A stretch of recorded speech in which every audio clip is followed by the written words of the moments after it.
I've been a SHRM member for almost 4 years now. I joined SHRM right out of college, right after I got my first job in HR. I was new in the city, and I thought it would be a great way to meet other people in my profession. About a year and a half ago, I joined another organization that crossed professions. It was simply just for leadership development. Within that, I saw that all of these people had young professional organizations that aligned with their profession, and I started researching it.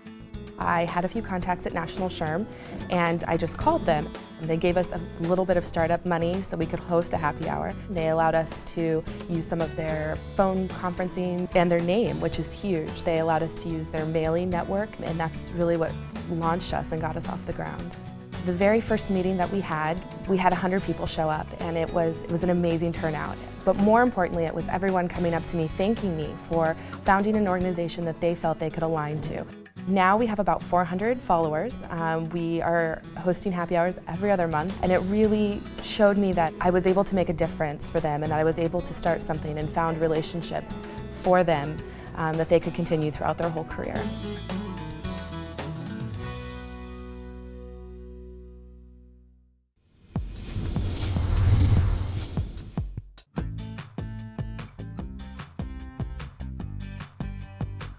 I've been a member of SHRM since, I want to say, '94.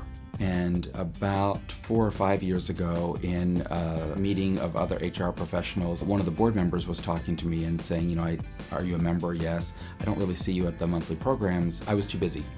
I had way too much to do, and I don't need anything else added to my to-do list. The individual, over a period of time, convinced me that my to-dos could get done better, faster, smarter by collaborating within a community, and at a minimum using the resources that the community has to expedite my learning. Fast forward several years later, and I'm the president of the local chapter. The fact that we get to craft and develop programs that support our members in bringing excellence to their organization is so exciting to me. I get to do really interesting work that stretches my thinking and makes me a better person and a better professional. I get to work with really great people, and I get to make a difference. How much better can it get than that?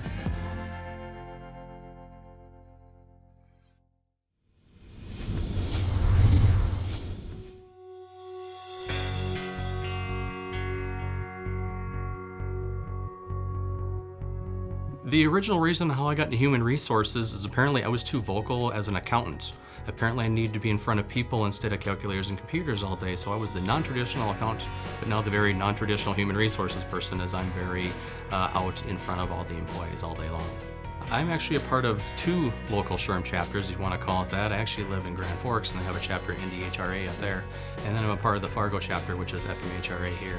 And they're both very unique. One's a very small chapter, and one's got a few hundred people. I tend to be a magnet, is the way I look at it, is people want to know what's going on, why is he doing that, let's go find out, let's go meet him. Once again, I think that creates a networking opportunity. We created our own word a long time ago called MR. And we created that so people would come and talk to us and ask us, what does that mean? Play hard and work harder, that fits John to a T. Today is a MR-tastic day. Or, hey, I see you, MR, how you doing? Networking to me is important because it gets you farther in life, and what I mean by that is the last 2 careers that I've gotten through my networking opportunities. Our biggest chapter is here in Fargo, but we talk daily to people in Bismarck. They're 3 hours away, so it's always nice to be able to, if they're coming here or if we're going there, to get together and see them, and I think that everybody that's in our profession needs that connection. I tend to take a few more risks now once in a while that I probably wouldn't have in the past. I've gone out and actually done some speeches myself. Never thought I'd get out and do any public speaking in front of anybody. And now, I've been requested a few times to go out and do speeches on networking and what the purpose is of networking and why you should network.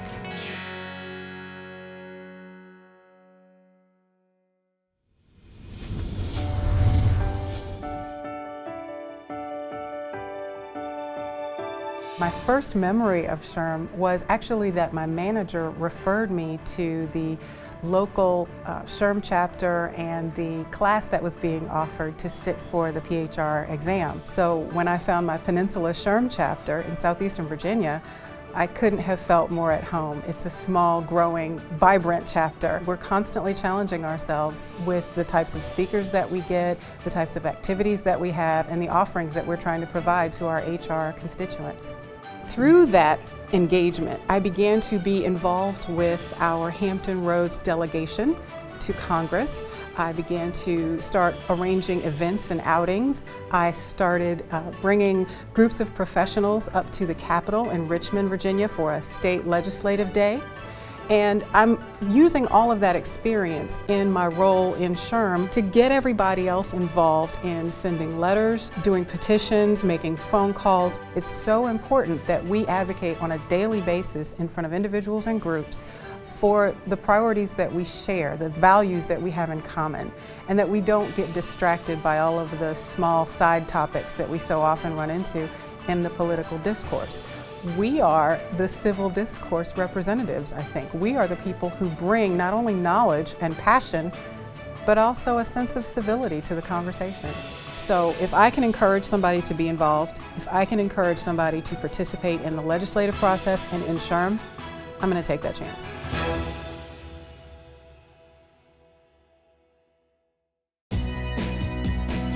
Every day, HR professionals like you are building careers, giving back to their communities, and making sure our voice is heard. Help SHRM advance the profession by leading organizations and being part of our great story.